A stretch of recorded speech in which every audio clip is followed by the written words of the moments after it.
For all of her career, Millie Hamner has fought for education. It started as an elementary school teacher in Vail, continued as district superintendent for Summit Schools, and now culminates in her 8th and final year as a representative for Summit, Pitkin, and other mountain counties in the Colorado State House. On November 8th, a day after Election Day, we sat down with Hamner to talk about the issues she feels are most pressing for Summit County and the entire state. That ranges from housing to healthcare, and of course, what it's like to be a representative for a district with more ski areas and ski lobbyists than the rest of the state. Phil Lindeman with Krystal 93, and we are here for Krystal Q&A with Millie Hamner, State Rep Millie Hamner. Good morning, Millie. How are you today? I'm doing great, Phil. How are you doing? Oh, I'm doing fantastic. Loving that first coat of snow. Only a few days away until ski season. Do you make it out for opening day? It's beautiful. No, unfortunately, I'm spending most of my time at the Capitol when it's snowing up here. When does the session begin? The second week of January, but I'm on the budget committee, so I actually start Monday, November 13th, and I'm pretty much full-time down there Monday through Friday. Okay, so work is starting Yes. soon. Other than that, though, you are based right here in Summit County. I am. Mm-hmm. Summit Cove?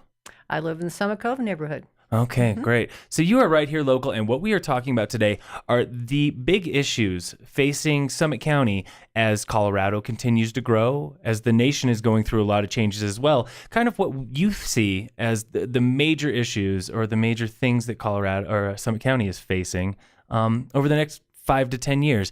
And one of the first ones that I wanted to start with was education, because I remember you and I ran into each other a few weeks ago at the opening of the new sidewalk and street zone in front of Summit Cove Elementary School, which was a great initiative. It's part of a statewide initiative. But wanted to talk just in general about education and the state of education in Summit County. So how do you feel education is doing in Summit County, from all levels, from the elementary schools to CMC? Sure. Well, I am so proud of the quality of education in Summit County. And as you know, I'm a former superintendent of schools here. I worked for the district from about 2001 to 2010, right before I joined the state legislature. And, we implemented a lot of change during that time. So it's really rewarding for me to see how the district has embraced that kind of change. We have the International Baccalaureate program in all the schools. There's the pre-collegiate program at the high school. The citizens of Summit County have seen to invest in our schools. And so you see the fruits of that investment in, for example, that improvement in front of Summit Cove, but there are renovations and improvements going on in the physical facilities of all the schools. Yeah, absolutely. The big construction that I've been seeing is over at Summit High. Lots of construction happening over there. And like you said, small improvements everywhere and little things happening. Sure. Very proud of what's happening. Where do you think the future is going to be for Summit schools, especially as the population in Summit County continues to grow? Because I've been hearing plenty of numbers that, Summit is one of the top growing counties in one of the top growing states in the nation. Think what's happening too, people just love to move to Summit County, not only because it's a fabulous place to live and all the environmental activities and things to do here, but they're also moving here, I'm hearing more and more, because they're pleased with the quality of the schools. And so I think that is a huge kudos to the school district. And, I can't speak directly about the schools. You might want to interview the superintendent of schools, Carrie Bueller, in a future episode. I'm going to want to hear directly from her. But I think, statewide, we continue to struggle with adequate and equitable school funding. Fortunately, Summit County has been able to raise mill levies and get voter support for bond referendums that has allowed the district to flourish in the way that it is. But, statewide, we don't have all of those pockets of success consistently. Yeah, funding is always an issue, especially when you look at schools, because it seems like it generally comes down to who has somebody in a school and who doesn't. And a lot of times when you're asking for the public to vote on stuff, a lot of people go down to the fact, I don't know anybody in school. I don't have anybody in school. Why is it important for, everybody to be invested in education, whether or not they are currently going through school? That is a great point. I think that Summit County residents have seen that the quality of their schools pays off in the investment of their real estate. And, economically, businesses will want to businesses flourish and want to locate here in Summit County if they know that their workforce can, their employees can send their kids to great schools. So it's kind of a circular kind of success that breeds more success. And so, I think quality of life, people see that when the schools are good, the community's good, and the value of real estate is good, and businesses tend to flourish because they can attract employees to the community. Absolutely. A strong community, all these things kind of work together. Circle of lifestyle, almost. Yeah. That brings us to the next topic that I wanted to discuss a little bit, housing. Okay. So nobody can come here to bring their kids for school or to start a business or anything else if housing is the way it is right now, because it is very, very tight. And I believe that the last numbers that I saw was that Summit County was about 75% built out. So it's getting packed, and it's getting more packed, but there are lots of initiatives in the works to kind of address this issue before it hits a critical point. What are some of the projects or anything else in the works that you think are very important for Summit right now when it comes to housing and the housing crunch? Well, what I would say is that it's really important for a community to be able to have a workforce that lives in the community. I think we can't say that right now. We have many of our Summit County workers are driving here from over Hoosier Pass, or they're coming over through the tunnel, or they're coming down from Lake County over Fremont Pass. And I think that becomes more and more challenging when we have the workforce that isn't able to live, close to where their jobs are. And that can have a really detrimental effect on the quality of the community. For example, a few years back, we realized that a lot of the students attending Frisco Elementary didn't live in Frisco. And so that caused the town to really come together and problem solve that issue and realize how important it was to invest in places where the workforce could live within the town so that they, if they were raising families, could help Frisco Elementary flourish. The same thing we see in Vail. In my early days, I was an elementary school teacher in the Vail area, and the Vail Town Council has wrestled with what to do with the elementary school in Vail because much of the community has moved down valley where it's more affordable. So I think that because of those kinds of issues, there is a huge interest and need in partnering together with resources to build projects that allow locals to live affordably in the community where they work. And I think we see some great examples in Summit County, in Breckenridge and in Frisco. And I think it is through those kind of partnerships that we can address this issue. Yes, and like you said, there's a lot of work being done all across the county right now. Lots of stuff happening. Keystone and Silverthorne is getting ready for theirs. I met with the Summit Combined Housing Authority the other day, and they were saying that right now it's looking like there are anywhere from 200 to 250 units in the works right now, with the promise of another several hundred to come in the next few years. So the work is being done, but the thing people need to understand definitely is that it takes time. What do you think is going to be important as we wait for the time? As of course, housing and construction does take time. Well, I think there's some short-term issues that are contributing to the problem. Yeah. The flourishing of the Airbnb and the vacation rental by owner. I mean, those are all wonderful for the homeowner, but they're not so great for the workforce and for people who are trying to live here. If that squeezes out some of the rental units that workers have been relying on to be able to temporarily find a place to live. So I know the towns and the county are looking at ways to address that kind of issue, related to how can we assure that we have as many units as possible for people who are looking for a place to live. That's, to me, a good short-term kind of place to go. Great. Do you think that it's important for government to get involved with regulation on some of those things, like Airbnb and some of the ways that, private property owners use their private property? Well, some local governments are addressing that issue through regulations and rules. And I know the Colorado Municipal League recently held a conference, and a lot of mayors were in the room discussing how they were approaching the issue. But it's a very common issue in popular areas such as ours, and where people can, make a nice profit by, renting out their property. But some towns and counties have put in place regulations that limit, for example, how many units can be available like that in a certain block. And so it's really interesting to look at how around the mountain resort communities, how other ski towns have taken on this issue.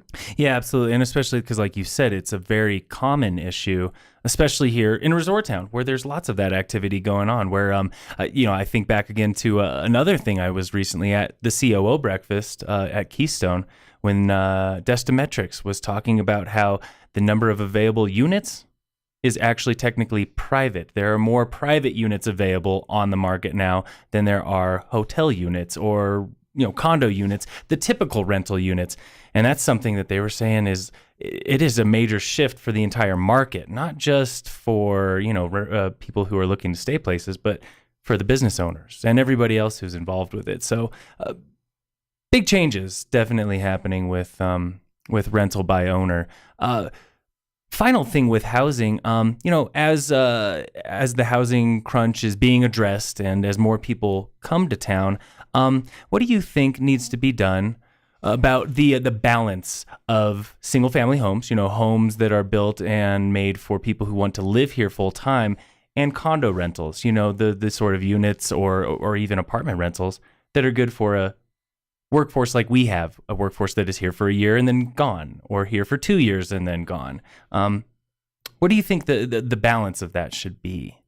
Well, those are more local government kinds of issues, so I haven't been as directly involved in them as I've been in state level conversations about how can we support local governments in these kinds of decision-making efforts. At the state level, I've always been an advocate of more state dollars through our general fund being available for partnering with local government projects.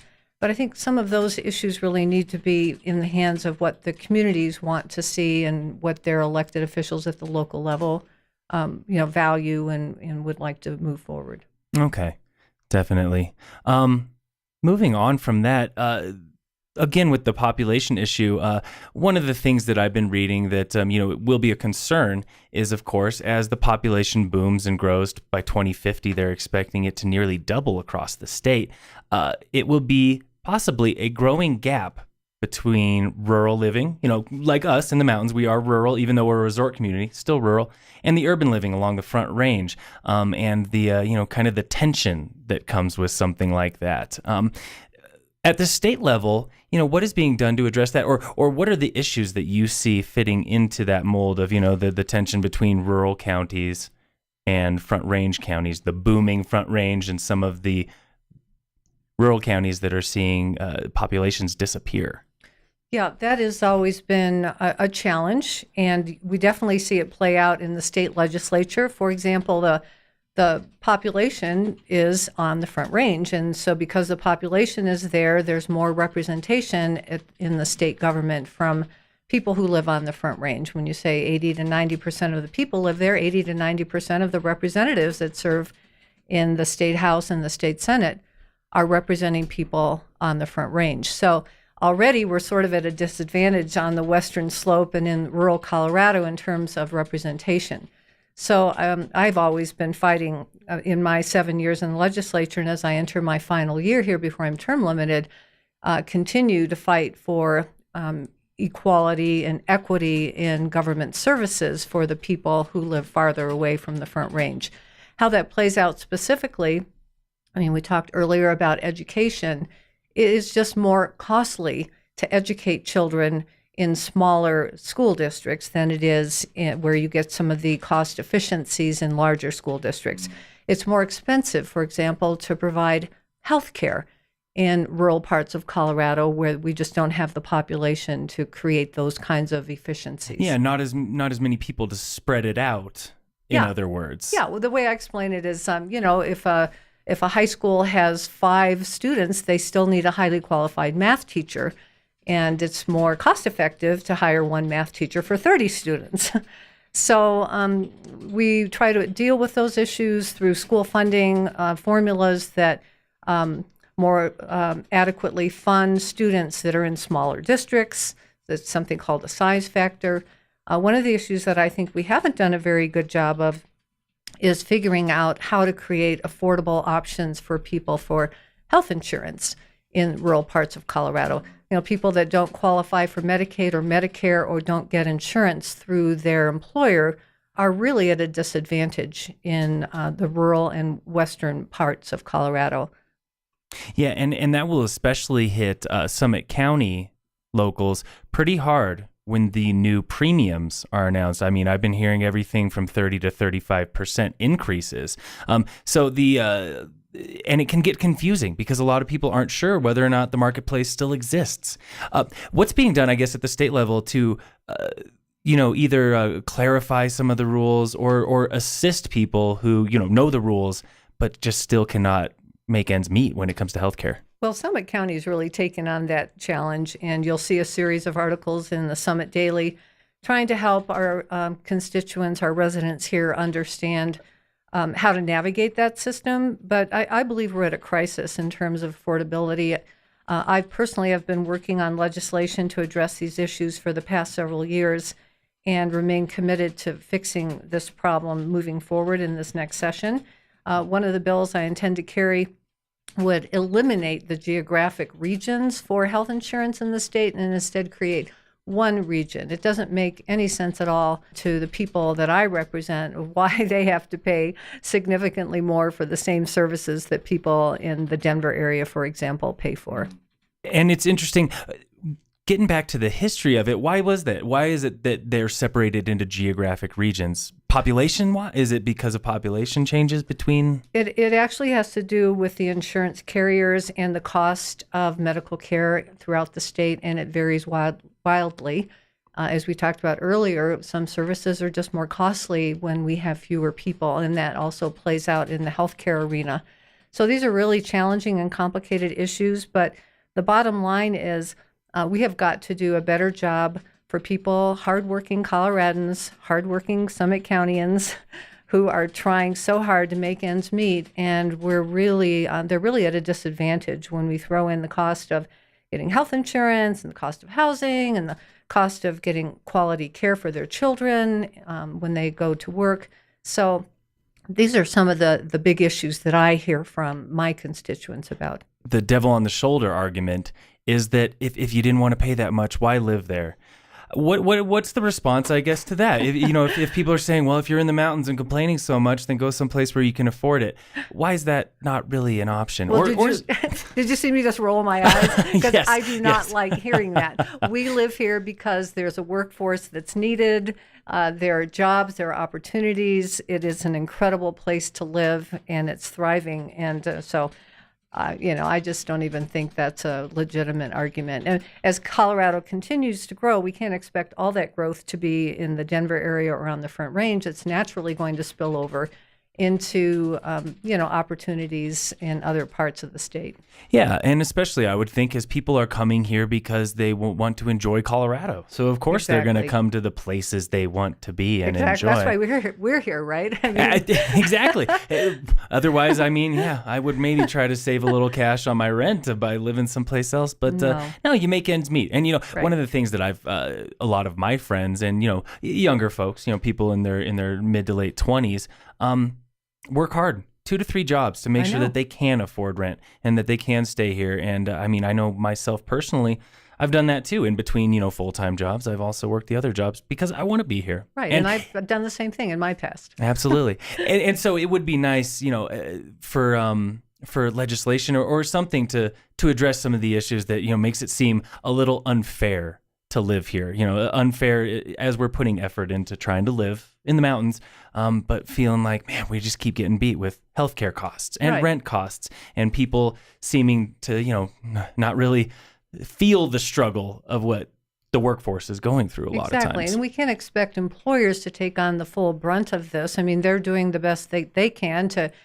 keep salaries competitive. But if we keep increasing the cost of these other services, then hardworking Coloradans can never get ahead. And that's a problem. This kind of goes off the same topic. People coming here to Colorado because they enjoy the mountains, they enjoy nature, skiing, snowboarding, biking, everything that we offer here in Summit County. Talk about, I guess, the role of conservation and what's being done at the state level to ensure that conservation is important as construction is important, as growth is important. What is kind of being done from the state level for conservation? Wow, there are so many conversations going on. And as you can imagine, not everyone agrees 100% on the path forward there, but there are conversations going on, for example, with the state water plan and conserving water. And this goes back to our conversation of how Colorado is continuing to grow. There's going to be a growing need for water. If the population is growing on the Front Range, they only have 10 to 20% of the water on the Front Range. So we have had lots of conversations, and there will be continued conversations about reuse of water, conservation of water, making sure that, we're doing everything we can to avoid trans-mountain diversions of more water from the western slope. So that's just one area. There are always conversations going on about other energy use, for example. And Colorado has increased the amount of renewable energy from power companies. So every year that percentage of renewable energy has increased so that we're using less of the fossil fuels and we're shifting more into renewable energy sources. And it's something that seems to be growing not only, at the state level, but also lots of tech companies across the state are very, they're using their business as a voice to kind of get, address some of these conservation issues and everything else that's going on. Another thing with conservation is, of course, here in Summit County, ski resorts are an enormous part of our local economy and an enormous part of the state economy. Talk about how the state and how you yourself, or maybe even other representatives, work with this large group, like Vail Resorts or Powder Corp or the other ski companies across the state.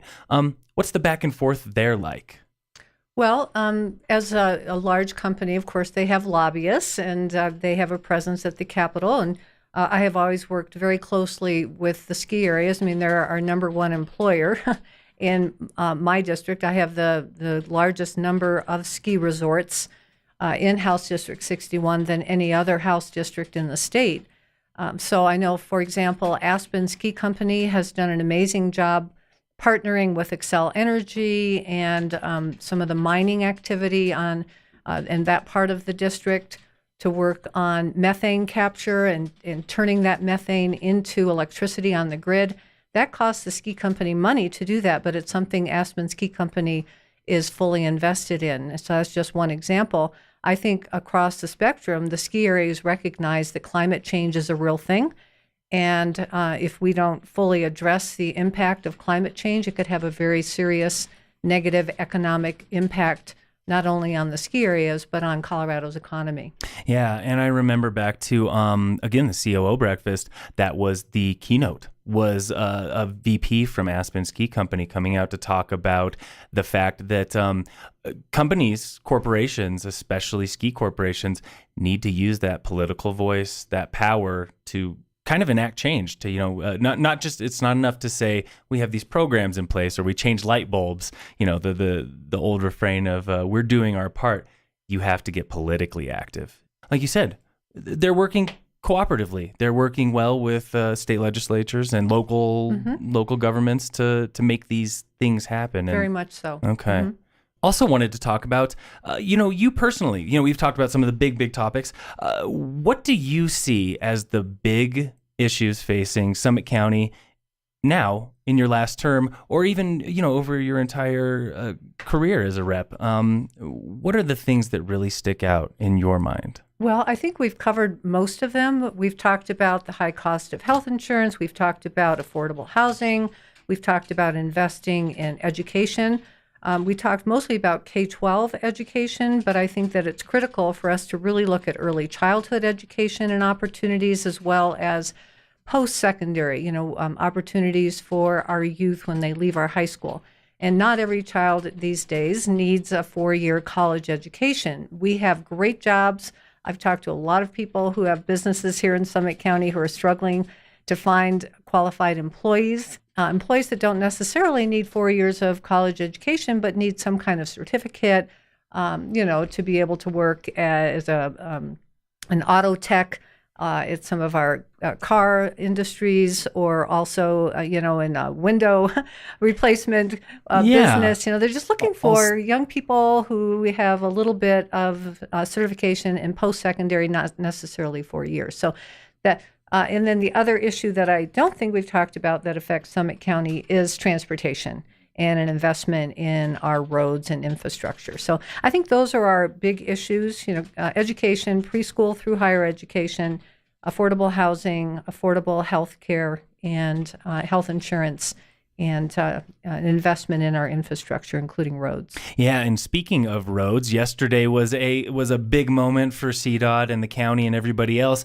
The Iron Springs project opened up with they don't have 4 lanes quite open yet, but I hear that'll happen soon. But anyway, that project got completed. And that yesterday, when I was at the ribbon cutting, talking about how that was a very shining example of collaboration, of making something happen by a lot of people coming together, recognizing a need, and saying, all right, we'll put our money where our mouth is and make it happen. And I think it was something, 7 to 8 partners, and a lot of those partners, including Towns of Breck and Frisco and even Vail Resorts, chipped in about $300,000 a piece to make sure that $23 million project went forward. What are some other ways that you think that can work here in Summit County? Collaboration, or things that might already be in the works when it comes to roads and infrastructure, and simply the things people need to survive. Well, I think you just described an incredible example of how all people who are interested in a solution can come together and put money on the table, because we can't keep relying on just one source of funding for some of these projects. The cost of projects continues to escalate, and the more we can incentivize interest groups to come together to solve problems, I really believe that that's the model for the future. And it's worked. Yes. If nothing else, it worked right there in Iron Springs. Looking ahead at your final year, what is on your mind? What is really on your mind, or what makes you, what do you really want to make sure you accomplish before the end of your final session? Wow. I'm not sure I'll get everything finished in this last session, but does everything ever get all the way finished? I'm not sure. This is going to be a challenging session. There are a lot of political dynamics and a lot of hard work that's going to need to happen to move forward with a lot of the things that we've talked about even here today. But the one thing that we haven't talked about, I've been appointed to the governor's task force on revisioning education in the state from early childhood through higher education. So as part of that Education Leadership Council, we have just begun the work of establishing a clear vision for what we want in the state of Colorado for our youth as they go through our education system.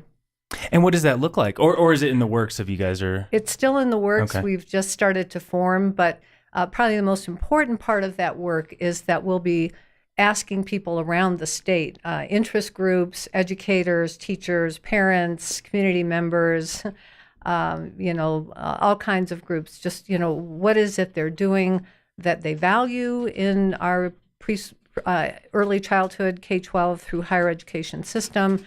What should Colorado be doing to make sure that we're ready for the future that our young people are going to be facing?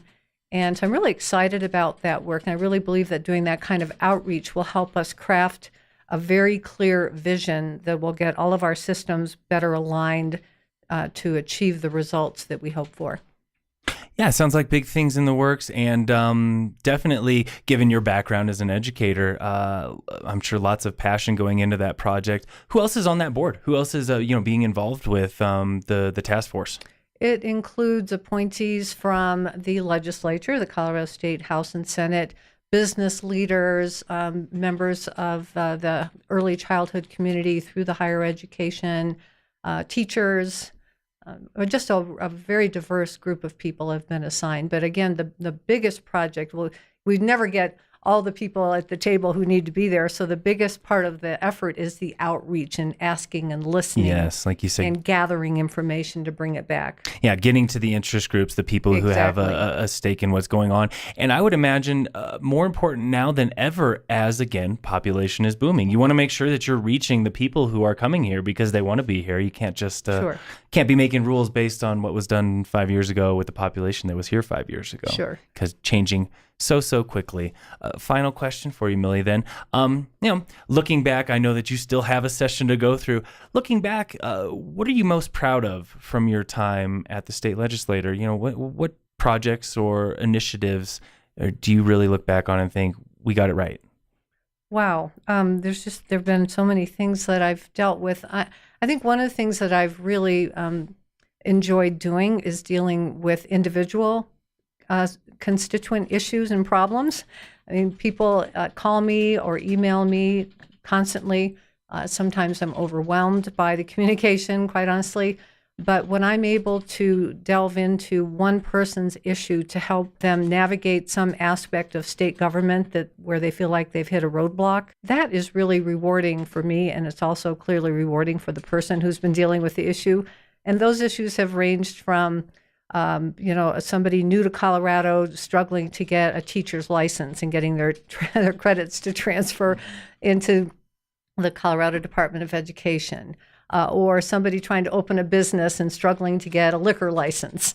Things like that have been really rewarding for me. On the bigger picture issue, I mean, clearly every year I've worked on something related to school funding, fought to get more money into our schools, and clearly committed to figuring out a long-term solution for Colorado school funding in a state with Tabor, in a state where any kind of tax increase has to be voted on by the people. That's definitely been a challenge, but I've been able to move the needle a little bit with, more funding for students. Yes, and like you were saying, that is the big project now for your final term, is to move forward with the governor's task force to see what can be done to kind of set up Colorado for a successful future, long from now, for kids 1 generation, 2 generation, 3 generations into the future. Thank you. Yeah, Great. That is fantastic. What I'm committed to. Thank you so much. Of course. Well, Millie, that was all I had for you. Thanks again for making time to talk today. I appreciate you Phil. coming in